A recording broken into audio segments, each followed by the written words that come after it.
Hello friends, welcome to my YouTube channel. कैसे हैं आप लोग? आई होप अच्छे ही होंगे। हम कर रहे हैं PT 365 vision IAS current affair और ये है साइंस एंड टेक की सीरीज। आज हम करेंगे लेक्चर 4। इससे पहले वाले 3 लेक्चर्स आपने नहीं देखे हो तो प्लीज़ देख लीजिएगा।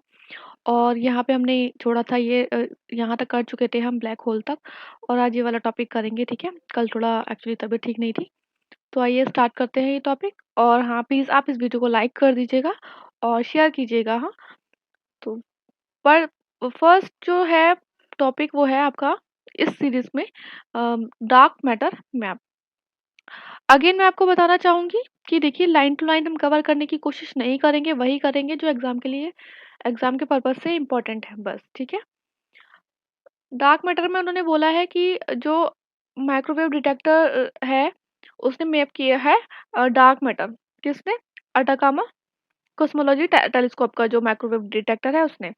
एस्ट्रोनॉमर्स ने कहा है कि एसीटी ने ऑब्जर्व किया है whether Einstein prediction in this theory are correct regarding the expansion of universe. ठीक है, उन्होंने इस चीज को बोला है कि देखा है कि क्या क्या आइंस्टीन का जो प्रेडिक्शन था, उनकी थ्योरी थी, वो सही थी या नहीं थी एक्सपेंशन ऑफ यूनिवर्स के अकॉर्डिंग।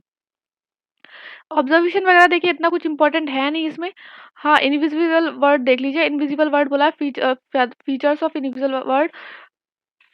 इनविजिबल वर्ड में आ क्या जाता है, डार्क मैटर और एनर्जी दोनों आ जाते हैं। बिग बैंग मॉडल देख लेते हैं। It is the only model that is able to explain the existence of cosmic microwave background. सिर्फ एक ही मॉडल है जो एक्सप्लेन कर पाया है। According to it the emergence of the universe from a state of extremely high temperature and density, the so called big bang that occur. कब हुआ था big bang occur? 13.8 billion years ago. Geography में आपने पढ़ा होगा NCERT में। पढ़ लेते हैं कंपोजिशन क्या है यूनिवर्स का। देखिए, ये वाला पॉइंट ना इंपॉर्टेंट है, थोड़ा आप देख लीजिएगा। ये वाला टेबल टेबल मोस्टली जो होती है ना इसकी पीटी 65 या जो विजन का मंथली करंट अफेयर होता है उसकी इंपॉर्टेंट होती है। और छोटी छोटी टेबल से क्वेश्चन आ जाता है अगर आना होता है यूपीएससी में, तो वैसे तो कुछ भी आ सकता है as we know. Dark matter क्या है? Unlike normal matter, dark matter interact नहीं करता है किसी इलेक्ट्रोमैग्नेटिक फोर्स से। दिस इज वेरी इंपॉर्टेंट, ठीक है। रिसर्चर्स ने एबल किया है to infer the existence of dark matter only from the gravitational effect. It seems to outweigh visible matter thoroughly 6 to 1, making up 27% बनाता है यूनिवर्स का dark matter, ठीक है। हम ये याद रखेंगे। और अगर बात करें किसने दिया था ये टर्म, फ्रिज ज्वेकी ने दिया था 1930s में। डार्क मैटर करता है 27% यूनिवर्स का मेकअप, और डार्क एनर्जी करता है कितना? 68%। देखिए, यूपीएससी का में भी आ सकता है ये क्वेश्चन, लेकिन स्टेट पीसीएस में ऐसे क्वेश्चन बहुत आते हैं, वो लोग घुमा देते हैं। ये डाटा होता है ना आपका 68%, 27%, ये घुमा देते हैं। It is distributed evenly through out the universe. Normal matter क्या है? नॉर्मल मैटर सिर्फ बनाता है कितना? 5%। अब क्या होता है ना, अगर हमने नहीं पढ़ा हो ये डाटा, मे बी एग्जाम में कुछ ऐसा आ जाए तो हमको लगेगा यार डार्क मैटर है, तो मे बी डार्क मैटर सबसे कम होता हो, 4-5% जो होता है वो डार्क मैटर होता हो, बाकी नॉर्मल मैटर होता हो, ठीक है। तो यहाँ पे आप देख लीजिए। और नॉर्मल मैटर में क्या क्या इंक्लूड है? Earth, sun, other stars and galaxies. Next is James Webb space telescope. उसने क्या किया है कि इमेज लिया dense heart of Milky Way galaxy की, और न्यू जो फीचर्स हैं वो रिवील किए हैं। और अदर न्यूज़ की बात की जाए तो स्टार फॉर्मिंग रीजन को उसने बोला है सैजिटेरियस सी, एक सुपरमेसिव ब्लैक होल है at the big milky Way Galaxy centre. और इसमें इंक्लूडेड क्या है? प्रोटोस्टार्स हैं। प्रोटोस्टार्स क्या होते हैं? Stars that are still forming and gaining mass, मतलब जो स्टिल अपने आप को फॉर्म कर रहे हैं और मास गेन कर रहे हैं। फाइंडिंग्स क्या किया है इसने? बेसिकली इसने क्वेश्चनिंग किया है स्टैंडर्ड मॉडल ऑफ कॉस्मोलॉजी का, इतना कुछ इंपॉर्टेंट नहीं है इसमें, ठीक है। हबल्स कांस्टेंट देख लेते हैं हम। 1929 में एडविन हबल ने प्रोवाइड किया था first mathematical description universe expansion का, और इसे बोला था हबल कांस्टेंट। हबल कांस्टेंट को कैलकुलेट कैसे करते हैं? कंपेयर किया जाता है ब्राइटनेस ऑफ सुपरनोवा को the largest explosion of star that takes place in the space, और एनालाइज किए जाते हैं changes to cosmic microwave background radiation left over from big bang event. और किसका यूज किया जाता है? ग्रेविटेशनल वेव्स का। न्यूट्रिनो पार्टिकल्स देख लेते हैं कि यूपीएससी में ऑलरेडी क्वेश्चन आ चुका है, स्टेट पीसीएस में भी क्वेश्चन आ चुका है। कैसे क्वेश्चन आया है वो मैं आप बताएंगे आपको अभी। For the first time scientist ने बोला कि न्यूट्रिनोस जो है वो ओरिजिनेट हुए हैं कहाँ से? सेंट्रल डिस्क ऑफ मिल्की वे से। न्यूट्रिनोस है क्या? देखिए, न्यूट्रिनोस फंडामेंटल पार्टिकल है, लेकिन ये फॉर्म नहीं करते हैं atom. But not part of atom. Fundamental particle जैसे इलेक्ट्रॉन की तरह, so they can't be broken down into the smaller particle. की कैरेक्टरिस्टिक देख लीजिए आप, एग्जाम में यहीं से क्वेश्चन आता है। बहुत टाइनी होते हैं, कोई चार्ज नहीं होता, very important, and half spin होते हैं। ट्रेवल करते हैं किसकी स्पीड से, लाइट की स्पीड से, in straight line from the source, straight line में करेंगे, और rarely interact with other matter, इसीलिए इन्हें क्या बोलते हैं, घोस्ट पार्टिकल। ठीक है। Out number all the atoms in the universe, only affected by the gravity and weak force. देखिए 3 टाइप्स के होते हैं ये, इलेक्ट्रॉन न्यूट्रिनो, ताऊ न्यूट्रिनो एंड म्यून न्यूट्रिनो, और इन्हें चेंज कर सकते हैं एक टाइप से अदर में जब वो ट्रैवल कर रहे हो, इसीलिए इनको इस प्रोसेस को क्या बोलते हैं, न्यूट्रिनो ऑसिलेशन। एटमॉस्फेरिक न्यूट्रिनोज क्या होते हैं, ये प्रोड्यूस होते हैं around 15 kilometre above the earth surface, और प्रोड्यूस होते हैं कॉस्मिक रेज से, और दे ये कोलाइड करते हैं एटमॉस्फेरिक मॉलिक्यूल से, जैसे कि नाइट्रोजन से, और क्या देते हैं, पियोन्स एंड म्यून्स, जो कि फर्दर डिके हो जाते हैं और क्या प्रोड्यूस करते हैं, न्यूट्रॉन्स। सोर्सेस क्या होते हैं न्यूट्रॉन्स के, जब कॉस्मिक रेज कोलाइड करती है इंटरस्टेलर मैटर से, और या फिर प्रोड्यूस होते हैं ये स्टार से, जैसे कि सन से, एक्सप्लोडिंग स्टार से, सुपरनोवा से, एक्सेट्रा। ऑन अर्थ सोर्स क्या है, और क्या है source, on earth neutrons are produce when, जब अनस्टेबल एटम जो होता है वो डिके करता है तब भी प्रोड्यूस होते हैं। Even a banana, this is very important, banana भी एमिट करता है neutrino due to the natural radio activity of potassium. This this line is very important, okay. Propose India based neutrino observatory जो है वो study करेगी atmospheric neutrinos only. इसको fund किया जा रहा है डिपार्टमेंट ऑफ एटॉमिक एनर्जी के द्वारा and department of science and technology के द्वारा। Iron calorimeter, iron calorimeter, ICAL detector जो है वो यूज किया जाएगा इनकी स्टडी करने के लिए। और ये कहाँ पर है, this is again very important, कहाँ पे है, बोधी वेस्ट हिल रीजन में, थोनी डिस्ट्रिक्ट तमिलनाडु में है। और एग्जाम में ये भी आ सकता है कि इसे यहाँ लोकेशन की क्या मतलब खास वजह क्या है, वजह क्या है, क्योंकि यहाँ पे इक्वेटर में सो जो है प्रॉक्सिमिटी है, ठीक है। ऐसे ही क्वेश्चन आ जाते हैं एग्जाम में। Next is Jupiter IC moon explorer juice mission, किसका है ये, यूरोपियन स्पेस एजेंसी का है जूस मिशन। और कहाँ कहाँ के लिए, ये जुपिटर के लिए, बस इतना आप याद रखेंगे। देखिए और जो मिशन है जुपिटर के वो भी आप देख लीजिए एक बार। पियोनर 10 मिशन है नासा के द्वारा, पियोगर 1 एंड 2 नासा ने ही किया है। देखिए मोस्टली ज़्यादातर सारे ही मिशन लगभग जुपिटर पे जो है वो नासा ने किए हैं। बस ये यूलिसिस और अभी जो जूस मिशन है ये, इसमें क्या है, ESA इंक्लूडेड है, ठीक है। गैलीलियो जो था वो फर्स्ट एंटर किया था जुपिटर ऑर्बिट ने, ठीक है। फर्स्ट ये जो सक्सेसफुल हुआ था वो फर्स्ट हुआ था गैलीलियो।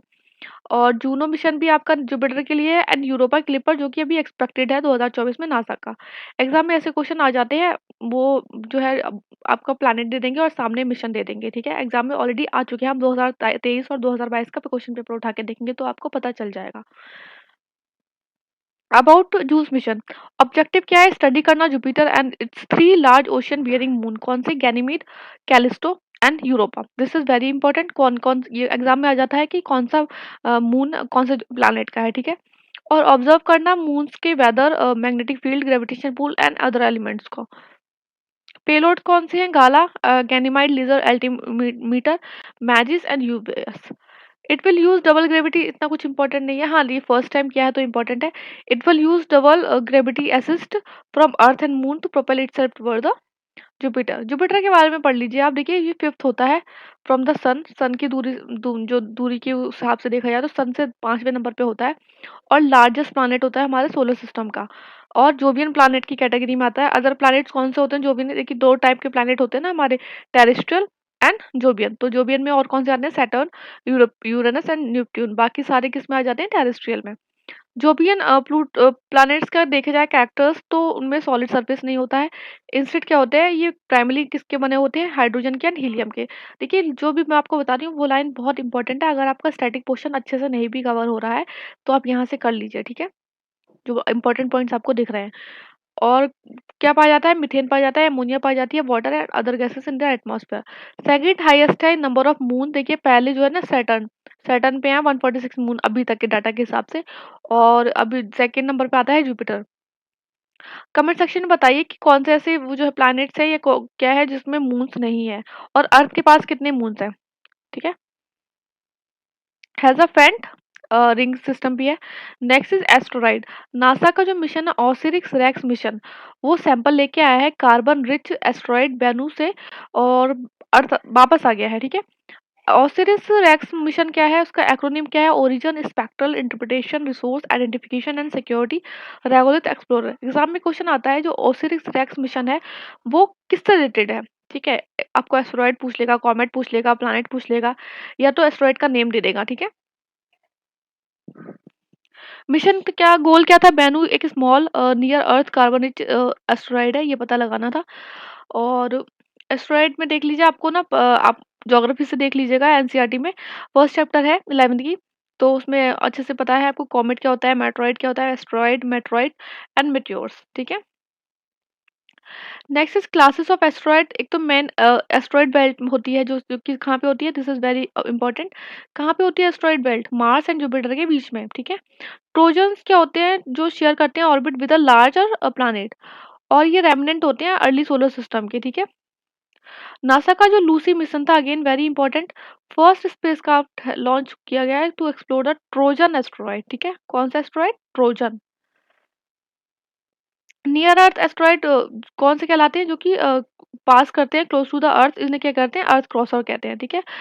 अच्छा, एस्टेरॉइड एक्सप्लोरेशन कंट्रीब्यूट कैसे करता है एस्ट्रोनॉमी में, एक तो वो इंसाइट देता है कि सोलर सिस्टम का फॉर्मेशन कैसा हुआ था, उसकी कंडीशंस बताता है, और मटेरियल जो प्रेजेंट है उस टाइम पे जब फॉर्मेशन हुआ था सोलर सिस्टम का। ओरिजिन ऑफ लाइफ बताता है कि वहाँ पे क्या क्या केमिकल एंड ऑर्गेनिक कंपाउंड्स हैं। प्लानिटरी डिफेंस अंडरस्टैंड करता है कंपोजिशन एंड स्ट्रक्चर ऑफ ऑस्ट्रॉइड, ठीक है। क्रूशियल है किस लिए, creating planetary defence effort for the future. Space exploration technology demonstrate advance technology in spacecraft design, navigation and sample collection, और resource utilisation हो सकता है, प्रमोट कर सकता है international cooperation etcetera. Next is outer space governance. United nation ने recently release किया एक पॉलिसी जिसका नाम दिया है for all humanity the future of other space governance. क्या क्या इंपॉर्टेंट है वो हम देख लेंगे। देखिए क्या है कि इसमें 5 ट्रीटीज़ हैं, दिस इज़ वेरी इंपॉर्टेंट, आप पढ़ लीजिएगा इन्हें एक बार। तो ये क्या है, आउटर स्पेस ट्रीटी 1967 में आई थी, ये ट्रीटी है principle governing the activities of state. Then is rescue agreement 1968 में आया था। ये एग्रीमेंट है rescue of astronaut, return of astronaut and the return of object launch into outer space. Liability convention है 1972 का, ये किस लिए है, कन्वेंशन है इंटरनेशनल लाइबिलिटी फॉर डैमेज, अगर कॉज कर रहा है बाय जो डैमेज कॉज हो रहा है स्पेस ऑब्जेक्ट के द्वारा। रजिस्ट्रेशन कन्वेंशन 1976 है, जो कि कन्वेंशन है registration of objects launch into outer space. Moon agreement है 1979 का, जो कि मून एग्रीमेंट बहुत न्यूज़ में रहता है, ठीक है। Agreement governing the activities of states on the moon and other celestial bodies. अच्छा, this is very important, India ना सिग्नेटरी है सारी ट्रीटीज का, लेकिन उसने रेटिफाई किया सिर्फ 4, और कौन सी रेटिफाई अभी तक नहीं की है, मून एग्रीमेंट नहीं की है। Next is space debris. India ISRO का जो रॉकेट डेब्रिस है वो फाउंड हुआ है ऑस्ट्रेलियन की शोर में। स्पेस डेब्रिस क्या होता है, जो एनकम्पास करे बोथ नेचुरल मेटेरॉइड्स और artificial man-made particles. Russia followed by the USA, China and France top contributor to space debris. अब एग्जाम में क्वेश्चन ऐसे आ जाएगा कि इंडिया जो है वो सेकंड लार्जेस्ट है कंट्रीब्यूशन में स्पेस डेब्रिस की, तो आपको पता होना चाहिए इंडिया चारों में कहीं से नहीं आता, टॉप 4 में तो आता ही नहीं है। देन लाइबिलिटी कन्वेंशन 1972 का प्रोवाइड कर रहा है procedure for settlement of claim, जो भी डैमेजेस से हो रहे हैं, जो भी डैमेज हो रहा है उनका सेटलमेंट कैसे करना है। देन इस कैसलर सिंड्रोम, एग्जाम में क्वेश्चन आ जाता है कैसलर सिंड्रोम जो न्यूज़ में है वो किससे रिलेटेड है, ठीक है। तो आपको पता होना चाहिए जो स्पेस डेब्रिस से इससे रिलेटेड है, और बस इतना ही पता है आपको, पता होना चाहिए आपको। और ये इसका नाम ये क्यों पड़ा, क्योंकि प्रपोज किया था नासा के साइंटिस्ट डोनाल्ड जे कैसलर ने। अब इनिशिएटिव कौन-कौन से लिए गए हैं स्पेस डेब्रिस को एड्रेस करने के लिए। एक तो इसरो का जो सिस्टम है, ISRO system for safe and sustainable space operation management, tracking and monitoring space object, project Netra जो है वो भी किया गया है इसरो के द्वारा। First hand services on debris, देखिए एक प्रोजेक्ट नेत्रा हो गया, एक स्पेस डेब्रिस से रिलेटेड है। एक प्रोजेक्ट नेत्रा है आपका डीआरडीओ से रिलेटेड, जिसका फुल फॉर्म है नेटवर्क ट्रैफिक एनालिसिस सॉफ्टवेयर, जो कि डेवलप किया है सीएआईआर ने, Indian centre for AI and robotics ने। और इसमें क्या है, बेसिकली आपको अर्ली वार्निंग सिस्टम मिलेगा ट्रैफिक का, कितना ट्रैफिक वगैरह है उससे रिलेटेड, ठीक है। तो अब ये पता होना चाहिए दोनों में difference. And clear space one mission launch किया है किसने? यूरोपियन स्पेस एजेंसी ने। किससे रिलेटेड है? स्पेस डेब्रिस से। नेक्स्ट इज की कॉन्सेप्ट टर्म्स इन न्यूज में जो है, देखिए गोल्डीलॉक जोन बहुत न्यूज में रहता है। एक ये एक हैबिटेबल जोन है और एक एरिया है स्टार्स के अराउंड जहाँ ना तो बहुत ज्यादा गर्मी है ना ही बहुत ज्यादा सर्दी है, for liquid water to exist on the surface of surrounding planet. Recently exoplanet new Jupiter size exoplanet ये TOI 463b और HG 24513b डिस्कवर्ड किए हैं। एक्सोप्लैनेट क्या होता है? एक कोई भी प्लैनेट होता है जो कि बियॉन्ड अवर सोलर सिस्टम में प्रेजेंट हो और ये ऑर्बिट करता है अदर स्टार्स को। फ्री फ्लोटिंग एक्सप्लोनेट को क्या बोलते हैं? रोक प्लैनेट बोलते हैं, जो कि ऑर्बिट करते हैं गैलेक्टिक सेंटर को and are untethered to any star. Compositions range from very rocky like earth की तरह भी हो सकता है और गैस रिच भी हो सकता है, ठीक है, जैसे जुपिटर है, Saturn. Noble type of habitable exoplanets को आइडेंटिफाई किया गया है और उन्हें बोलते हैं Hycean worlds. This planet would fall somewhere between the super Earth के बीच में कहीं पाए जाते हैं। सुपर अर्थ क्या है? एक टाइप है एक्सोप्लैनेट का with a mass higher than earth and mini Neptune in term of mass. Next is fast radio burst. Important है, क्या है? एक bright and brief burst of electromagnetic radiation है। कहाँ देखा जाता है? रेडियो वेव फ्रीक्वेंसी में देखा जाता है। FRBs लॉस एनर्जी, देखिए ये अपनी एनर्जी जो है वो लॉस कर देते हैं, वो अर्थ तक पहुंचता है, इसलिए इन्हें डिफिकल्ट हो जाता है स्पॉट करना। As FRBs travel through galaxies and in between them they pass through hot gases which causes their low frequency radio wave to slow down more than those at higher frequency. इसे बोलते हैं, क्या बोलते हैं? Dispersion. ये allow करता है scientist को कि वो डिटेक्ट करे और मेजर करे मैटर को between the galaxies that are currently invisible to us. Causes क्या है एफआरवीज जो क्या मतलब कहाँ से होते हैं, कॉज क्यों होते हैं फास्ट रेडियो बर्स्ट, अभी नोन नहीं है। हाउएवर स्टेलर रेमनेंट जो कि जैसे कि वाइट ड्रॉप्स हो गया और न्यूट्रन स्टार्स हो गए और कोलाइडिंग गैलेक्सीज हो गए, उन्हें हम क्या बोलते हैं? FRBs बोलते हैं। Next is gamma ray burst. एक न्यू स्टडी ने सजेस्ट किया है कि जो गामा रे बर्स्ट है उनमें पोटेंशियल है कि वो टेम्परली डिस्ट्रॉय कर सकते हैं ओजोन लेयर को। GRBs होता क्या है? ये most powerful and violent explosions होते हैं अपने यूनिवर्स में, ठीक है। These brief places short lived burst of high energy light result किससे होते हैं? एक्सप्लोजिंग इवेंट से, जैसे कि बर्थ हो गया ब्लैक होल का and collision between a neutron star. इस सब से इनका क्या होता है? रिजल्ट होता है, निकलते हैं ये। जब GRBs इरप्ट होते हैं तो वो बहुत ही ब्राइट सोर्स होते हैं इलेक्ट्रोमैग्नेटिक रेडिएशन का। और GRBs को क्या बोलते हैं? Ionise molecule at the bottom of ionosphere but can also affect the entire ionosphere, ठीक है, वो आयनोस्फीयर को कर सकते हैं इफेक्ट। क्वासीमून क्या होता है? एस्ट्रोनॉमर्स ने डिस्कवर किया है एक new asteroid dubbed 2023 W13 along Earth recently. इसको बोलते हैं कॉसी मून और कॉसी सैटेलाइट। ये ऑर्बिट करता है सन के in a similar time frame as जैसे कि अर्थ करती है, बट स्लाइटली इन्फ्लुएंस रहता है किससे? अर्थ के ग्रेविटेशनल पुल से, इसलिए इसे बोलते हैं quasi moon. Next is zero shadow day. एक फिनोमिना है जहाँ पे सन एग्जैक्टली ओवरहेड हो जाता है and the shadow of symmetrical and vertical object की जो वैनिश हो जाती है बिल्कुल, ठीक है। और ये कब होता है? जब लोकेशन होती है between the tropics and is called by the northern and southern motion of the sun during the course of a year. Next is blazar. Blazar क्या है? इंडियन एस्ट्रोनॉमिकल ऑब्जर्वेटरी है जो कि कहाँ पे है? लोकेटेड हेनली ऑफ लद्दाख में। उसने ऑब्जर्व किया है brightening of BL Lac blazar. Blazar basically type of galaxy होती है जो कि पार्ट होती है होमोजेनस ब्लैक होल, ठीक है, होमोजीनस होगा आई थिंक यहाँ पे, या ह्यूमन जस। It is among one of the brightest and most powerful object in the universe. और ये नोन किस लिए? For emitting highly energetic particle and radiation, इसलिए वो ये एमिट करता है highly energetic particle and radiation, इसलिए ये जानी जाती है। अदर इंपॉर्टेंट न्यूज़ की बात करें तो electromagnetic ion cyclotron waves Indian scientist ने रिसेंटली आइडेंटिफाई किया है कहाँ पे? इंडियन अंटार्कटिक स्टेशन मैत्री। वेरी इंपॉर्टेंट, पूछ लिया जाता है कि इंडियन अंटार्कटिक स्टेशन अंटार्कटिका में कौन सा जो है इंडियन का स्टेशन है, नाम क्या है उसका? बेसिकली तो मैत्री है। एमिक क्या है, डिस्क्रीट इलेक्ट्रोमैग्नेट के एमिशंस होते हैं और जो कि ऑब्जर्व हुए हैं अर्थ की इनर मैग्नेटोस्फीयर में। प्लाज्मा हमारा फोर्थ स्टेट ऑफ मैटर है ही। अच्छा, ये जनरेट कहाँ होता है, ये इक्वेटोरियल लैटिट्यूड्स पे होता है जनरेट, जो कि प्रोपोगेट होता है along magnetic field line to it footprint in the high latitude ionosphere. इतना कुछ नहीं है, बस आप देख लीजिए एक बार, ये देखिए इस तरीके से एमिक वेव ओरिजिनेट हो रही है, हीट एनर्जी इलेक्ट्रॉन्स है ये, ठीक है, और एमिक ये हो रही है, ठीक है। नेक्स्ट सैटेलाइट कम्युनिकेशन, ये रिफर करता है any communication link that involve use of artificial satellite in its propagation method. की एलिमेंट क्या होता है सैटेलाइट के, एक तो टेरेस्ट्रियल कम्युनिकेशन सिस्टम होता है, फिर सैटेलाइट अर्थ स्टेशन गेटवे होता है और एक यूजर स्टेशन होता है। देखिए इसमें मैं आपको सजेस्ट करूंगी सिर्फ आप ये वाली ऑर्गेनाइजेशन पढ़ लिया, आई थिंक ये ओल्डेस्ट ऑर्गेनाइजेशन है, इंटरनेशनल टेलीकम्युनिकेशन यूनियन, इसको गूगल कीजिए अच्छे से और पढ़ लीजिए बस, और इसमें कुछ ऐसे इंपॉर्टेंट नहीं है।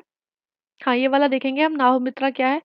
ISRO space application centre Ahmedabad ने सक्सेसफुली टेस्ट किया Nabhmitra for the safety of fisherman. ये क्या है, एक सैटेलाइट बेस्ड कम्युनिकेशन डिवाइस है जो कि इनेबल करेगी two way messaging services from and to the sea. क्यों, जैसे कि जो मछुआरे होते हैं वो बहुत दूर दूर निकल जाते हैं, उन्हें पता नहीं चलता कि तूफान आने वाला है या कुछ ऐसा होता है, साइक्लोन आने वाला है या कोई बाढ़ आने वाली है, तो वो बहुत ज़्यादा दूर निकल जाते हैं कभी कभी, तो उनके लिए हेल्पफुल रहेगा। एक मैसेजिंग सिस्टम होगा बेसिकली, कि उन्हें बीच में से ही बुलाया जा सके कि ज़्यादा मतलब आग खतरा है या वेदर है वो चेंज हो गया है तो आप वापस आ जाइए, ठीक है। Next is flamingo project. क्या है, एक प्रोजेक्ट है of the Virgo consortium for the cosmological super computer simulation. देखिए एग्जाम में ऐसे क्वेश्चन आ सकता है कि फ्लेमिंगो प्रोजेक्ट रिसेंटली न्यूज में था, वो किससे रिलेटेड है, तो किससे, सुपर कंप्यूटर से रिलेटेड है, तो आप समझ जाएंगे जो भी ऑप्शन होगा उसमें दिया होगा। और ये इसका फुल फॉर्म क्या है, full hydro large scale structure simulation with all sky mapping for the interpretation of next generation observation. और इसे इंक्लूड कर लिया गया इंटरनेशनल ग्रुप ऑफ साइंटिस्ट में in UK, Germany, Netherlands, Canada, US and Japan. ये इन साइंटिस्ट को इन्होंने कर लिया है, इतना कुछ इंपॉर्टेंट नहीं है, बस आप ये फ्लेमिंगो प्रोजेक्ट किससे रिलेटेड है ये आप याद रखेंगे, ठीक है। Next is feast finite element analysis of structures. Vikram Sarabhai space centre BSSC ने लीड किया है सेंटर ऑफ इसरो और डेवलप किया है फीस्ट, ठीक है, एक कंप्यूटराइज मेथड है प्रोडक्ट करना है हाउ अब product react to real world forces. Betelgeuse क्या है, बैटल ग्यूज एक सेवेंथ ब्राइट स्टार है स्काई में। देखिए एग्जाम में क्वेश्चन आ सकता है, रिसेंटली बैटल ग्यूज न्यूज में था, क्या है ये, तो पता होना चाहिए आपके कि ये कहाँ पे हुआ है। एक सेवेंथ ब्राइटेस्ट स्टार है स्काई में, स्पॉट हुआ है कॉन्स्टलेशन ओरियन में, और इसे बोलते हैं ध्रुवोत्तराई और Ardra in Indian astronomy. Star in its late carbonic burning stage में है और ये ऑलरेडी कंज्यूम कर चुका है हाइड्रोजन एंड हीलियम को। जब ये कंज्यूम कर देगा सारे पार्टिकल एलिमेंट पीरियोडिक टेबल के, तब जो ग्रेविटी होगी वो कंप्रेस कर देगी कोर को और टर्न हो जाएगा ये न्यूट्रॉन स्टार, और किसमें, ब्लैक होल में, okay. Next is near space. China ने सेटअप किया है near space command for hypersonic weapon force. Near space है क्या, एक region above and adjacent to the national air force है, जो कि एक्सटेंड कर रहा है 18 kilometre above sea level up to 160 kilometre above sea level. Presently ये क्या है, एक नो मैन लैंड है, मतलब मैन नहीं है यहाँ पे। सिग्निफिकेंस क्या है, अच्छा इस रीजन में ना एयर बहुत थिन है to support flight by most operational military aircraft, and yet gravity is too strong है कि सैटेलाइट को वहाँ पे सस्टेन नहीं हो सकती, और हैंस वेरी फ्यू एयरक्राफ्ट वहाँ पे फ्लाई होते हैं। सिग्निफिकेंस क्या है, नियर स्पेस का system in this region can operate for week और मंथ, तो ठीक है, एज अपोज टू यूएवी जिनका जिनका मिशन का होता है 24 से 40 घंटे में वो खत्म हो जाता है। Satellite in this region less costly, ये सिग्निफिकेंस हो जाता है इसका, एक बार अच्छे से पढ़ लीजिएगा, थोड़ा इंपॉर्टेंट लग रहा है। ये हो गया हमारा टॉपिक थर्ड। अब हम करेंगे टॉपिक फोर्थ, जो कि देखिए ये वाला जो टॉपिक है ना, ये बायोटेक्नोलॉजी से भी इजी है, ठीक है, बायोटेक्नोलॉजी थोड़ा टेक्निकल हो जाता है। हेल्थ वाला टॉपिक में एज इट इज अब जो हम आपको बताएंगे कि कैसे कैसे क्वेश्चन पूछेगा, या वैसे वैसे देख लीजिएगा। एग्जाम में सबसे ईजी टॉपिक होता है और थोड़ा मार्क गेनिंग वाला भी होता है, अगर आ गए इसमें से क्वेश्चन तो अच्छा, एक या दो क्वेश्चन आ जाता है, ठीक है। वैसे तो एग्जाम का पैटर्न इतना बदल रहा है, पता नहीं क्या ही आएगा। ब्रेन कंप्यूटर इंटरफेस क्या है, रिसेंटली न्यूरालिंक एक एलोन मस्क की कंपनी है, उसने सक्सेसफुली इंस्टॉल कर दिया एक वायरलेस ब्रेन कंप्यूटर इंटरफेस को, और इम्प्लांट कर दिया कहाँ पे, ह्यूमन पेशेंट में। इस तरीके से है, देखिए इसमें फर्स्ट रिकॉर्ड ब्रेन एक्टिविटी को रिकॉर्ड करा जा रहा है एक हेडसेट और कैप के द्वारा विद स्पेशल सेंसर्स हैं, फिर इसे प्रोसेस किया जा रहा है इसमें कंप्यूटर में, to identify the user desired actions, then control किया जा रहा है, एक सिग्नल सेंड करा जा रहा है एप्लीकेशन से कि कैरी आउट डिजायर्ड कमांड, और फिर फीडबैक दिया जा रहा है इन्हीं हेडसेट कैप को जो स्पेशल सेंसर्स लगाए हुए हैं कि किस तरीके से एक्ट करना है। Feedback is provided to the user to indicate their action was successful. Okay, बस इतना और ये देख लीजिए, इट एम्स टू बिल्ड इसका एम क्या है, बिल्ड करना एक नेक्स्ट जनरेशन ब्रेन इम्प्लांट को, जब कम से कम क्या हो 100 times more brain connection than device currently approved by FDA. Neuralink ने अनाउंस किया है their first product will be named as telepathy. About brain computer interface की बात करें तो एक सिस्टम होता है जो कि डिटरमाइन करता है फंक्शन इंटैक्ट, जैसे कि the desire to change, move, control और interact with the something in our environment और डायरेक्टली फ्रॉम कहाँ से, ब्रेन एक्टिविटी से, और अलाउ करता है कंट्रोल एप्लीकेशन और device using only our mind. Three main part होते हैं, एक डिवाइस चाहिए होती है to detect and record signal coming from the brain, एक कंप्यूटर चाहिए होता है और एक एप्लीकेशन डिवाइस टू कंट्रोल चाहिए होती है। अनदर इंपॉर्टेंट क्या होता है पार्ट बीसीआई का, क्या होता है फीडबैक लेना, ठीक है। बीसीआई को टिपिकली डिवाइड कर सकते हैं आप यूनि डायरेक्शनल और बाई डायरेक्शनल कैटेगरीज में। डिफरेंट टेक्निक कौन सी होती है मेजर करने की ब्रेन एक्टिविटी फॉर बीसीआई? एक तो होता है इलेक्ट्रोएन्सेफलोग्राफी, जो कि मेजर करता है electrical activity in brain, and brain cell communicate by via electrical impulse and are all active all the time। और दूसरा होता है फंक्शनल मैग्नेटिक रेजोनेंस इमेजिंग। देखिए एमआरआई पे ऑलरेडी आ चुका है, आई थिंक क्वेश्चन आपका यूपीएससी में आ चुका है या किसी टेस्ट सीरीज में सॉल्व किया था, मुझे याद नहीं आ रहा इस टाइम, लेकिन आप देख लीजिएगा इसको, एमआरआई होता क्या है बेसिकली, ठीक है। फंक्शनल एमआरआई का वर्क क्या है, डिटेक्ट करना changes in blood oxygenation and flow that occur in response to neural activities. अब ब्रेन कंप्यूटर इंटरफेस का एप्लीकेशन क्या होगी, देखिए हेल्थ केयर में हो सकती है। अब ट्रीट कर सकते हैं, ट्रीटमेंट ऑफ डिजीज जैसे कि पार्किंसन डिजीज होती है, एपिलेप्सी होती है, स्पाइनल कॉर्ड इंजरीज होती हैं। इम्प्रूविंग लाइफस्टाइल जो कि आपके हेल्प कर सकते हैं people with physical disabilities and ageing. Neuroscience and brain research में वर्क कर सकते हैं, कम्युनिकेशन टेक्नोलॉजी में कर सकते हैं काम, ठीक है। न्यूरॉन्स का पढ़ लेते हैं हम। न्यूरॉन्स को हम क्या बोलते हैं, ब्रेन जो होता है हमारा made up of millions of cells, जिसे हम बोलते हैं न्यूरॉन्स। और न्यूरॉन्स को हम मैसेंजर भी बोलते हैं, also known as nerve cell and are information messengers.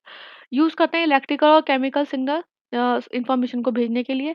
एक स्पेशलाइज प्रोजेक्शन होता है इन पे, ये एक्सन हो गया, ठीक है।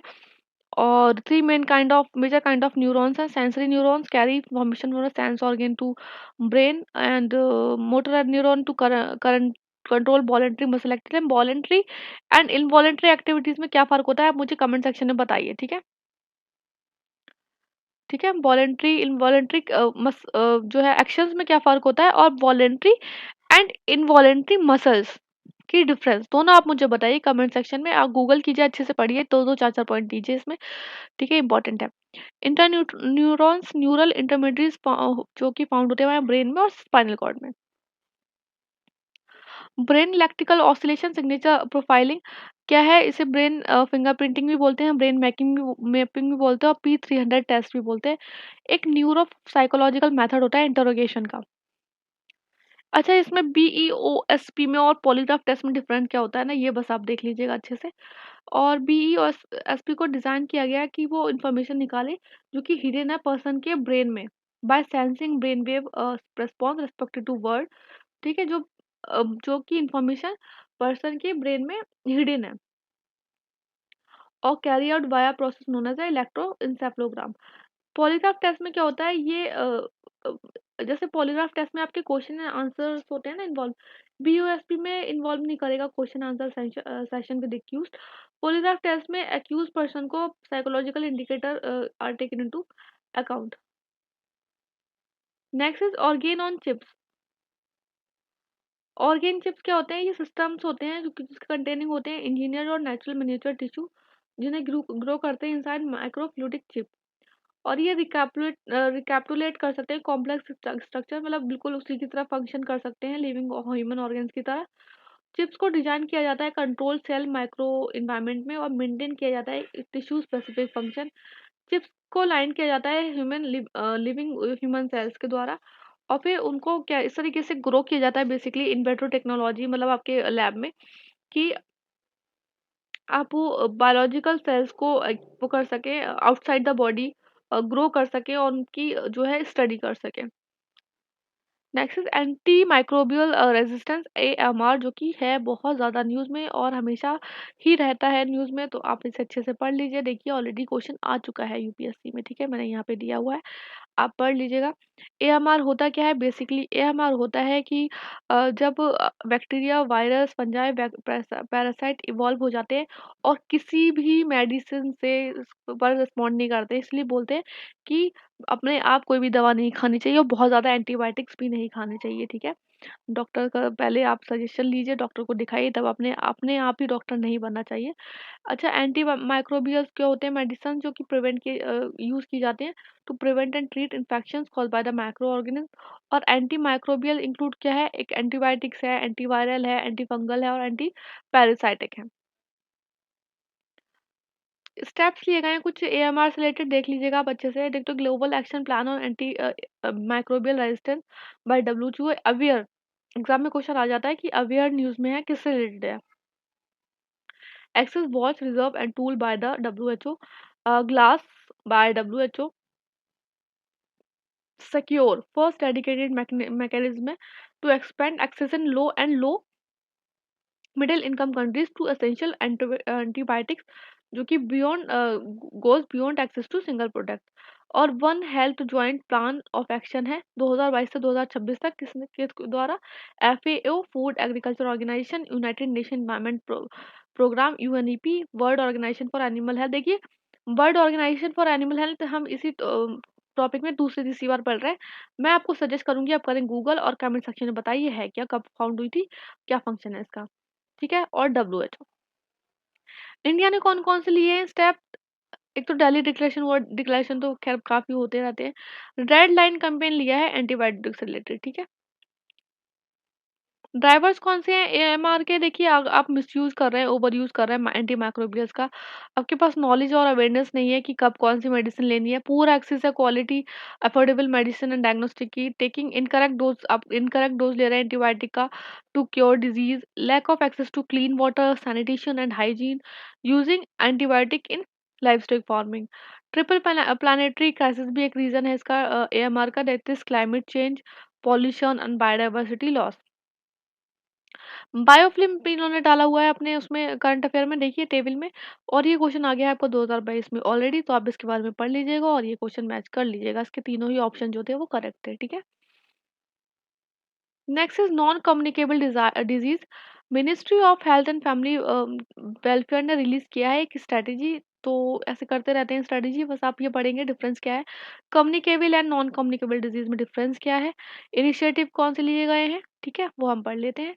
देखिए कम्युनिकेबल डिजीज आपको पता ही होगी, जो कि बहुत ज़्यादा इन्फेक्शियस होती है और कैरी करती है स्प्रेड, जो पैथोजन हाईली इन्फेक्शियस पैथोजन्स होते हैं और कैरियर्स होते हैं, स्प्रेड दिस डिजीज। और नॉन एनसीडीज में आ जाता है आपके एलर्जी, malnutrition, इलनेस, ब्लॉट, ठीक है, changes in life style, abnormal cell growth etcetera. इसमें ट्रांसमिटिंग एजेंट वायरस बैक्टीरिया होते हैं। और कम्युनिकेबल डिजीज ना पास नहीं होती from one generation to other generation, जबकि नॉन कम्युनिकेबल डिजीज जैसे डायबिटीज वगैरह होता है ना, अगर पेरेंट को होते हैं तो प्रेगनेंसी के टाइम में मदर से पूछा जाता है कि कोई आपका कोई हिस्ट्री तो नहीं है, आपके उसमें कोई मेडिकल हिस्ट्री तो नहीं है, ठीक है। तो इस तरीके से disease type develop immediately and is acute. और एनसीडीज डेवलप होते हैं over period of time and last longer. Treatment होता है ट्रेडिशनल मेथड में वर्क। और एनसीडीज में सर्जिकली और स्पेशलाइज्ड ट्रीटमेंट होते हैं। कम्युनिकेबल डिजीज में ट्यूबरक्लोसिस हो गया, मलेरिया हो गया, और जबकि इसमें हो गया आपका अल्जाइमर डिजीज हो गई, हाइपरटेंशन हो गया, अस्थमा हो गया। अस्थमा भी देखिए आपको जेनेटिकली मिल जाता है लोगों में देखने के लिए। अबाउट नॉन कम्युनिकेबल डिजीज के बारे में पढ़ें तो एनसीडीज को हम बोलते हैं क्या? क्रॉनिक डिजीज भी बोलते हैं, जो कि बहुत लॉन्ग ड्यूरेशन तक रहती है और रिजल्ट होती है किसका? Combination of genetic, psychological, environmental and behaviour factor का। मेन टाइप्स कौन सी होती है? एक तो कार्डियोवास्कुलर डिजीज, हार्ट डिजीज वगैरह होती है ना, कैंसर हो गया, क्रॉनिक रेस्पिरेटरी डिजीज हो गई, डायबिटीज हो गई, ठीक है। ऑल्सो इंक्लूड्स हाइपरटेंशन और ओबिसिटी। आप चाहें तो एग्जाम्पल्स याद कर सकते हैं। एनसीडी जो है वो अकाउंट कितनी करती है इंडिया में? 61.8% of that in India in 2016, ठीक है। इतनी कम्युनिकेबल डिजीज नहीं करती है जितनी की क्या करती है एनसीडीज करती है। Next is initiative taken by India to curb NCDs. एक तो नेशनल एक्शन प्लान लिया गया है monitoring framework for prevention and control of NCDs, जिसमें बोला गया है कि रिड्यूस करेंगे number of global premature death को, जो कि किससे हो रही है, नॉन कम्युनिकेबल डिजीज होते हैं 25%। कब तक? 2025 तक। एंड फिट इंडिया मूवमेंट लेके आया गया ministry of youth affair and sports के द्वारा, मतलब एक्सरसाइज करिए, घूमिए फिरिए, साइकिल चलाइए और अपने हेल्थ पे ध्यान दीजिए। अदर ये मिस हो गया था हमसे। अदर इनिशिएटिव जो कि इस इवेंट के टाइम पे लॉन्च किए गए, तो किया गया 75-25 इनिशिएटिव, जिसमें बोला है कि 75 मिलियन पीपल जो कि हाइपर टेंशन एंड डायबिटीज से है, उन्हें to be put on standard care by, उनको केयर दी जाएगी 2025 तक। सशक्त पोर्टल में बोला गया है for training of 40,000 primary health care medical officers की ट्रेनिंग दी जाएगी अंडर सशक्त पोर्टल। टीबी के बारे में पढ़ लेते हैं। टीबी के बारे में ऑलरेडी आई थिंक यूपीएससी में आ चुका है एक बार क्वेश्चन। तो अभी डब्ल्यूएचओ ने रिलीज की है global tuberculosis TB report. TB किससे होता है? बैसिलस माइकोबैक्टीरियम से होता है और अफेक्ट करता है लंग। पल्मोनरी टीबी जो होती है, जिसे बोलते हैं पल्मोनरी टीबी। टीबी अफेक्ट करता है other area of the body, उसे बोलते हैं extra pulmonary TB. Type of extra pulmonary TB include gastrointestinal TB, skeletal TB, liver TB etcetera. Most common medication क्या है इसका? आइसोनाजाइड है, रिफैम्पिन है, पायराजिमन पायराजिनामाइड है। एग्जाम में ऐसे भी क्वेश्चन आ सकता है, ये मेडिसिन दे देगा आपको और बोलेगा कि क्या है, ये किससे रिलेटेड है, ठीक है। बेसिले कैलमेट ग्यूराइन एक ओनली लाइसेंस वैकेंसी है अवेलेबल फॉर टीबी प्रिवेंशन। अब एग्जाम में ऐसे क्वेश्चन आ सकता है कि अभी तक कोई भी वैक्सीन लॉन्च नहीं हुई है टीबी प्रिवेंशन के लिए, तो आपको पता होना चाहिए कि ये क्या है। It prevent extra pulmonary TB, लेकिन क्या नहीं करती है, ये पल्मोनरी टीबी नहीं करती है। जो आपका लंग्स के द्वारा होता है ना, जो लंग्स इफेक्ट होती हैं वो वाला क्योर नहीं करती है, बाकी करती है टीबी ये cure. Steps taken to prevent tuberculosis, एक तो आपका प्लान किया गया है एलिमिनेशन के लिए 2017 से 2025 तक टीबी मुक्त पंचायत अभियान इनिशिएटिव लिया गया है, जहाँ पे ग्राम पंचायत की जो वहाँ पे इनिशिएटिव लिए जाएंगे। निक्षय पोषण योजना ली गई है, provide nutrition support to TB patient. इनमें इसमें कोई 250 या 500 रुपये कुछ ऐसे दिए जाएंगे 6 महीने पे, या शायद हाँ, इस तरीके से है उनके ट्रीटमेंट के लिए। प्रधानमंत्री टीबी मुक्त भारत अभियान ने बोला है कि टीबी को करेगा 2025 तक। देखिए टीबी को करेगा 2025 तक, सिकल सेल डिजीज को करेगा कितना? 2047 तक। ये ऐसे जो टारगेट्स है ना, वो आप यहाँ पे कहीं कोने पे लिख लीजिए, एग्जाम में आ जाते हैं, ठीक है। Find treat all end TB एक ज्वाइंट इनिशिएटिव है डब्ल्यूएचओ का, स्टॉप टीबी पार्टनरशिप का और ग्लोबल फंड का, to diagnose treat and report 40 million people with TB. Moscow declaration again important 2017 में दिया गया था। डब्ल्यूएचओ ने बोला था कि अर्जेंट एक्शन है टू एंड ट्यूबरक्लोसिस बाय 2030 तक एंड करना है इसको, ठीक है। BPL, what is BPL? Is 6 month all oral 3 drug regimen है, जो कि दी जाएगी पीपल्स को ट्रीट करने के लिए। और ये क्या है, इसमें तो है प्रोटोमोनाइड और 2 अदर एंटीबायोटिक, बेडाक्लून एंड लिनोलाजाइड। और एक कौन सी टीबी को ट्रीट करने के लिए? एक्सडीआर टीबी, मतलब कि extensively drug resistance tuberculosis. Drug resistance TB कौन सी होती है? एक तो होती है मल्टी ड्रग रेजिस्टेंस टीबी, जिसमें रेजिस्टेंट हो गए हैं कम से कम 2 ये मेडिसिन से, ठीक है, ये अफेक्ट नहीं कर रही है उस इंसान पे जो कि टीबी है। Then is extensively drug resistant tuberculosis. आप रेजिस्टेंट हो गए किससे? जो भी डिजीज बनता है, आइसोनाइजाइड एंड राइफेम्पिन प्लस कोई भी एक फ्लोरोक्विनोलोन और at least 1 of 3 injectable second line drugs, इन सब जो इस पे नहीं कर रही है effect. And totally drug resistant tuberculosis, जिसमें रेजिस्टेंट हो गया किससे? All first and second line TB drug से। नेक्स्ट है सिकल सेल डिजीज। यूएस ने अप्रूव किया first CRISPR based gene therapy to treat patient with sickle cell disease. क्या नाम है इसका? कैसजेबी और लिफगेनिया। अप्रूव किया for treatment of SCD in patient 12 year of age and older, ठीक है, बहुत इंपॉर्टेंट है, याद रखेंगे हम। इंडिया ने लॉन्च किया national sickle cell anaemia elimination mission to tackle sickle cell disease. कब की है? देखिए बजट में की गई थी अनाउंस 2023 में, फिर से लॉन्च किया है 1 जुलाई 2023 में बाय पीएम मोदी। कहाँ पे? शाहडोल एमपी में। और इससे टारगेट बनाया है कि एलिमिनेट करेंगे 2047 तक। और ये जो मिशन है ये पार्ट है एक तरीके से किसका, नेशनल हेल्थ मिशन का, जो कि कब लॉन्च हुआ था 2005 में। अच्छा, इस मिशन में एक बात है देखने लायक कि ऑल ओवर द इंडिया नहीं किया गया है, अभी किसमें 17 स्टेट में किया गया है, जिसमें आपका नॉर्थ ईस्ट स्टेट की बात करें जो है तो उसमें सिर्फ आसाम है, ठीक है, बाकी कोई भी नॉर्थ ईस्ट स्टेट नहीं है, और जम्मू कश्मीर नहीं है इसमें ऐड, ये आप याद रखेंगे। सिकल सेल डिजीज डिजीज होती क्या है, देखिए ये जो आपका है ये नॉर्मल हीमोग्लोबिन है, ठीक है, और जब ये डिजीज आपको हो जाएगी, I'm सॉरी, आपको नहीं, मतलब जिस बंदे को ये हो जाएगी, जो भी जिसे ये डिजीज है सिकल सेल डिजीज, तो उसका जो हीमोग्लोबिन है वो हो जाएगा डिफेक्टिव, ठीक है, इस तरीके से डिफेक्टिव हो जाएगा, सिकल शेप्ड हो जाएगा बेसिकली।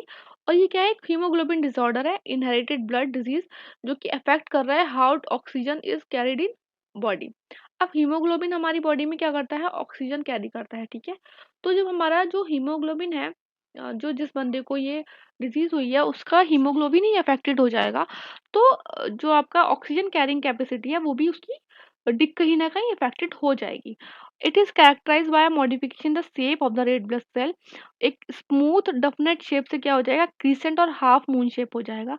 मिस शेप्ड सेल्स जो क्या होता है उसमें लैक होती है प्लास्टिसिटी, और वो ब्लॉक कर देता है कुछ स्मॉल ब्लड वेसल्स को, और इम्पेयर कर देता है ब्लड फ्लो को, ठीक है, ब्लड फ्लो में देखिए इस तरीके से ये ब्लड क्लॉट कर रहा है ना, इस तरीके से ब्लॉक कर दे रहा है स्मॉल, क्योंकि ये हीमोग्लोबिन अपने आप में वो हो गए, देखिए गोल गोल होंगे तो अटैच नहीं होंगे ना एक दूसरे में, कोगुलेट नहीं करेंगे, अब इस तरीके से इन्होंने ब्लड वेसल को क्या कर दिया, ब्लॉक कर दिया।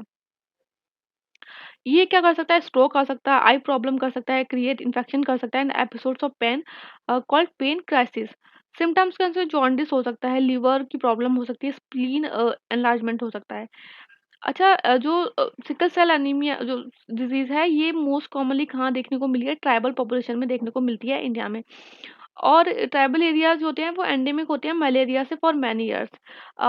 जिन जिन लोगों को सिकल सेल एनीमिया की डिजीज होती है, सिकल सेल डिजीज, उसमें ना उन्हें मलेरिया थोड़े से वो रेजिस्टेंट हो जाते हैं, उन्हें मलेरिया जल्दी नहीं होता। मलेरिया जल्दी क्यों नहीं होता, क्योंकि आपका जो सिकल सेल है उसमें आपके हीमोग्लोबिन जो है वो डिफेक्टिव हो जाते हैं उन लोगों में। और जब हीमोग्लोबिन क्या करता है, हीमोग्लोबिन करता है आपकी ऑक्सीजन ट्रांसपोर्ट करता है ना ब्लड में, तो और जो जो आपका हीमोग्लोबिन है, हीमोग्लोबिन रेड ब्लड सेल्स वगैरह में ही आपका मलेरिया, आपने अगर पढ़ा होगा अगर कि मलेरिया का जो पैरासाइट है, मलेरिया वो किस तरीके से ग्रो करता है हमारी बॉडी में, उस तरीके से।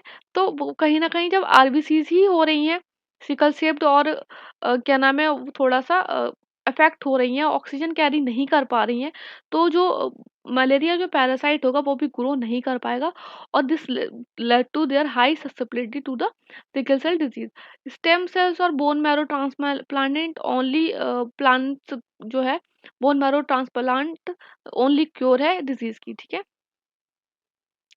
National sickle cell anaemia elimination mission क्या है, बोला है कि आपको ये एलिमिनेट करना है कब तक, 2047 तक।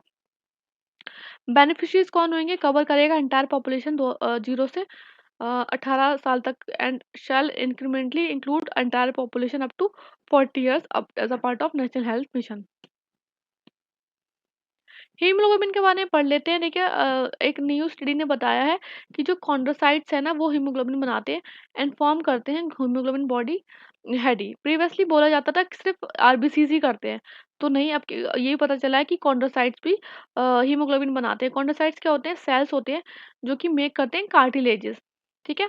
11th एनसीईआरटी बायोलॉजी में आपका एक चैप्टर है जिसमें मसल्स वगैरह दे रखे हैं, उसमें आपका देख पता है ये कॉन्ड्रोसाइट्स वगैरह में बताया है। कनेक्टिव टिश्यूज बेसिकली जो जो टॉपिक है उसमें फंक्शंस क्या होता है, कॉन्ड्रोसाइट्स का रिलीज करना substance to make cartilage stronger yet flexible. Haemoglobin in chondrocytes carry करता है क्या, ऑक्सीजन, और एसेंशियल होता है सर्वाइवल के लिए, और ये क्या करता है, स्टोर भी करता है ऑक्सीजन। तो ये इंपॉर्टेंट है, आप देख लीजिएगा, पढ़ लीजिएगा इसको एज इट इज। हीमोग्लोबिन क्या होता है, एक आयरन कंटेनिंग प्रोटीन होता है एनिमल के ब्लड में, और ट्रांसपोर्ट करता है ऑक्सीजन टिश्यूज में, और ये प्रेजेंट किसमें होता है, हर स्पीसीज ऑफ वर्टिब्रेट में। All vertebrate except cold water ice fish transport oxygen via haemoglobin. Cold water ice fish कैसे करती है, oxygenation is thought to occur purely through diffusion. देखिए डिफ्यूजन बेस्ड ट्रांसपोर्ट होता है, dissolve oxygen in the blood. In oxygenated state इन्हें क्या बोलते हैं, ऑक्सी हीमोग्लोबिन बोलते हैं। और रिड्यूस स्टेट में क्या बोलते हैं, D oxy haemoglobin. Haemoglobin develop कहाँ होते हैं, बोन मैरो में होते हैं, जहाँ की दैट बिकम आरबीसीज, एग्जिबिट करते हैं एंटीऑक्सीडेंट प्रॉपर्टीज, पोटेंशियली कंट्रीब्यूट करते हैं बैरियर फंक्शन को। Also identified in keratinocytes cells of the upper epidermis. Next is rare disease. For the first time, ministry of health और फैमिली वेलफेयर ने introduce किया है कि जेनरिक ड्रग्स को for treating four rare disease. Four rare disease हैं क्या, Gauchar disease हो गया, ट्राइसोनीमिया टाइप हो गया, विल्सन डिजीज एंड रेबट और लेनॉक्स गैस्ट्रेट सिंड्रोम सीजर्स। ठीक है। रेयर डिजीज क्या होती है, एक लाइफ लॉन्ग डिजीज होती है और डिसऑर्डर होता है जो कि किस में पाया जा रहा है, एक या उससे भी कम पर्सन में पाया जाता है पर 1000 पॉपुलेशन में। ठीक है। मोस्टली ये जेनेटिक होती है नेचर में और करंटली कितनी 5% वर्ल्ड वाइड पॉपुलेशन इससे अफेक्टेड है। की इनिशिएटिव्स क्या है रेयर डिजीज के, एक तो देखिए national policy for rare disease लेके आई गई 2021 में, और इसमें इंक्लूड था कि फाइनेंशियल असिस्टेंस दी जाएगी किसमें, राष्ट्रीय आरोग्य निधि स्कीम के अंडर।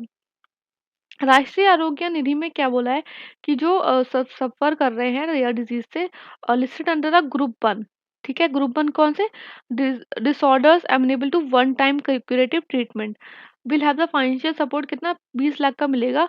और Rashtriya Arogya Nidhi provide financial assistance to patient living BPL, ठीक है, and are suffering from major life threatening disease to ship medical treatment at any of the super speciality government hospital और institute.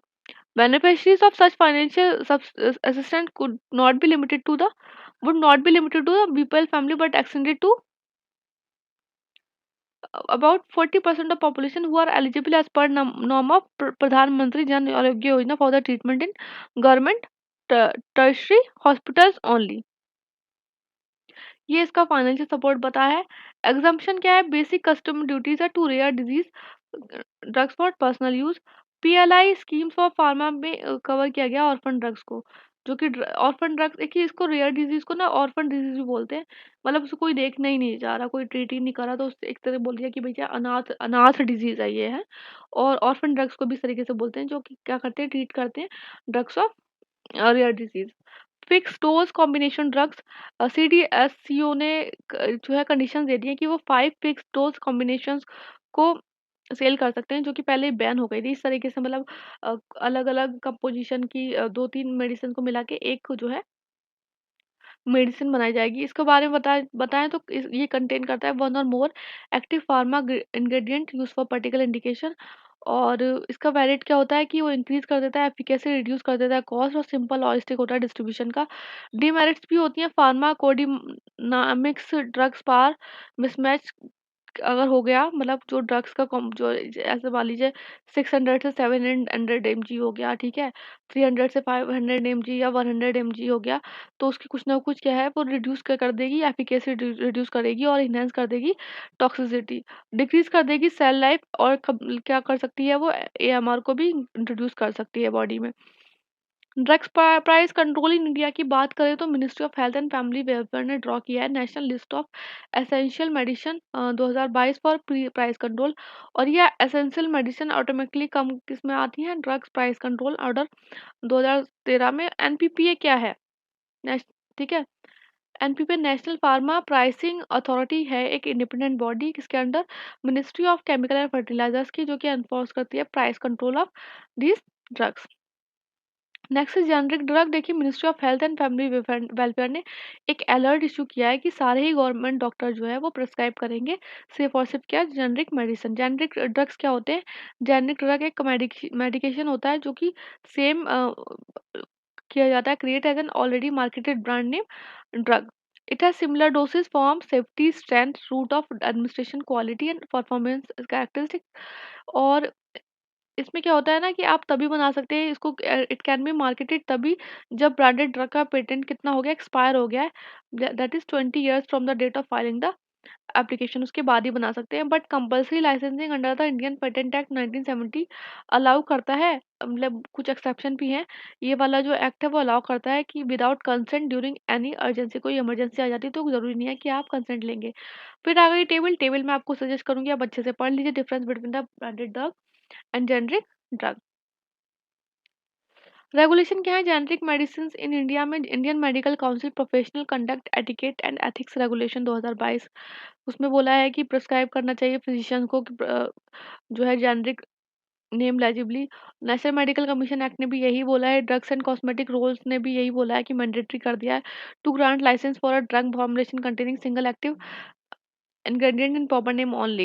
Initiative क्या कौन से लिए India ने? Important है प्रधानमंत्री जन भारती और Jan Aushadhi Pariyojana in 2008 by ministry of chemical and fertiliser. देखिए बहुत ज़्यादा न्यूज़ में अभी जो है परियोजना जन जन आरोग्य सेंटर कुछ 10,000 बना है।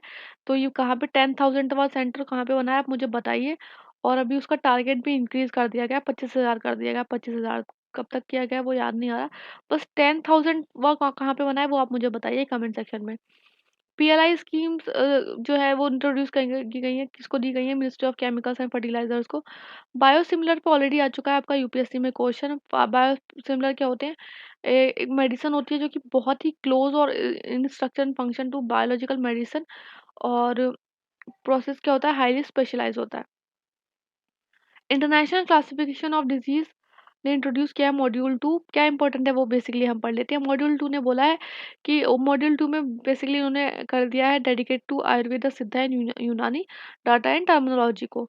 आईसीडी वन वन क्या है? International centre for systematic recording reporting analysis and interpretation and comparison of mortality and morbidity data. Previously ICD 11 include module 1 जो कि कवर करी थी ट्रेडिशनल मेडिसिन कंडीशन ओरिजिनेटिंग इन एशियन चाइना, जो कि मोस्टली कॉमनली है use कहाँ पे होते हैं? जापान एंड कोरिया में। ट्रेडिशनल मेडिसिन पढ़ लेते हैं, इंपॉर्टेंट है। It refers to sum of knowledge skills and practice indigenous and different culture and use part to maintain health and diagnose. ठीक है, बेसिकली क्या है? इंडिजिनियस नॉलेज को स्किल को और प्रैक्टिस को यूज करके जो मेडिसिन बनाई जा रही हो और डायग्नोस करी जा रहा हो, ट्रीट करा जा रहा हो फिजिकल मेंटल इलनेस को, उसको बोलेंगे ट्रेडिशनल मेडिसिन।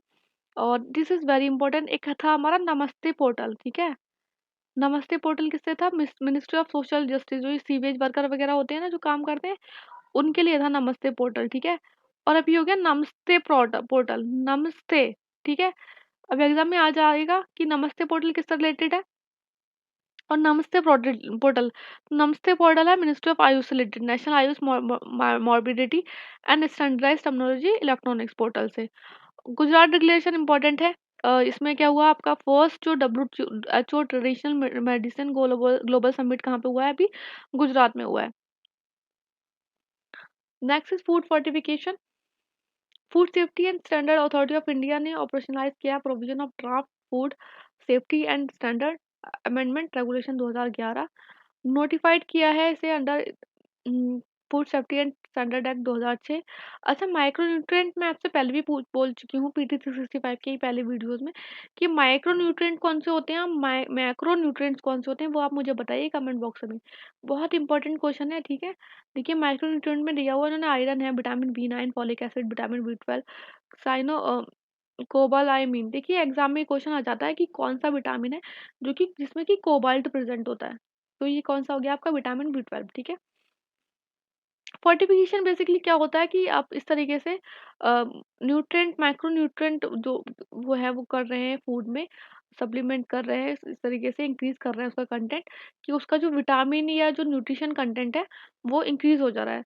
एग्जाम में एक किसी एग्जाम में क्वेश्चन आ चुका है ऑलरेडी कि आपका जो गोल्डन राइस है, आप मुझे बताइए कमेंट बॉक्स में, जो गोल्डन राइस है उसमें कौन सा विटामिन आपका इंक्रीज किया गया है उसमें डेलिबरेटली, मतलब फोर्टिफाई जो किया गया है वो कौन सा विटामिन किया गया है गोल्डन राइस में? It rice fortification refers to adding FRK containing FSSAI prescribed macronutrient iron, folic acid and vitamin B12 to normal rice in ratio 1:100। Benefit क्या होते हैं? बेसिकली मॉल न्यूट्रिशन से टैकल करने के लिए, अनीमिया से इन कॉस्ट इफेक्टिव मैनर, जो आपका ये आंगनबाड़ी वगैरह में दिया जाता है ना पोषाहार, उसमें बेसिकली वो फोर्टिफाइड होता है। आप कुछ भी देखेंगे जो पैकेज फूड वगैरह मिलते हैं जहाँ पे बच्चों को जो खाना वाना मिलता है उसमें बेसिकली वहाँ पे उसमें लिखा होता है फोर्टिफाइड है। ठीक है, की इनिशिएटिव कौन से लिए गए? सक्षम आंगनबाड़ी एंड पोषण 2.0 centre sponsored pilot scheme fortification of rice and it's distribution the public distribution system fortified with name of fortificant and +5 logo by the FSSAI। बायोफर्टिफिकेशन क्या है? बायोफर्टिफिकेशन एक प्रोसेस है breeding nutrient into the food crop, ठीक है? Food crop में आप कर रहे हैं, ना कि किसी मतलब जैसे राइस है वो तो ऑलरेडी निकल के आ गया ना क्रॉप से, ठीक है? तो ये आप क्या कर रहे हैं, फ्रूट में ही कर दे रहे हैं न्यूट्रिशंस की breeding. It can be achieve through the agronomic practice, जैसे कि डायरेक्ट फर्टिलाइजेशन करा दें आप सॉइल का, कन्वेंशनल ब्रीडिंग करा दें, biotechnology based approach like genetic engineering and genome editing. ये स्लाइटली डिफरेंट होता है फोर्टिफिकेशन से, क्योंकि ये क्या होता है, फोर्टिफिकेशन जो होता है वो पोस्ट हार्वेस्ट होता है, मतलब आपने हार्वेस्ट कर, जैसे राइस है, ठीक है? तो राइस को आपने जब आप हार्वेस्ट करेंगे तभी तो राइस निकलेगा ना उसमें से। और ये क्या करते हैं आप, जो है बायो फोर्टिफिकेशन वो आप वहीं पे करते हैं, खेत पे ही करते हैं, ठीक है? अल्ट्रा प्रोसेस्ड फूड कौन सा होता है? They are made mostly from the substance extracted from the food, जैसे कि fat, starch, added sugar and hydrogenated fat. High consumption of UPF combined with low physical activity led to issues जैसे कि obesity, diabetes and cardiovascular disease. तो ये था आज का lecture. I hope आपको ये पसंद आया। प्लीज़ आप इसको लाइक कीजिएगा अगर आपको अच्छा लगा हो तो, और सब्सक्राइब कीजिएगा हमारे चैनल को, ठीक है? आई थिंक ये वीडियो बहुत लंबा हो रहा है, इसलिए हम यहीं पे ख़त्म करेंगे। कल हम नेक्स्ट वीडियो से स्टार्ट करेंगे। बस पढ़ते रहिए अच्छे से, और ऑलरेडी सीसेट की स्ट्रैटेजी हो गई है शेयर आपके हमारे चैनल पे, और यूपीएससी प्रीलिम्स का जो टाइम टेबल है वो न्यू अपलोड हो गया है, और 5 अप्रैल से वो होगा स्टार्ट। आप उस वीडियो को देखिएगा और हमारे साथ जुड़िएगा अगर आप हमारे साथ तैयारी करना चाहते हैं डेली और वीकली टारगेट्स के साथ, तो ठीक है? All the best, take care.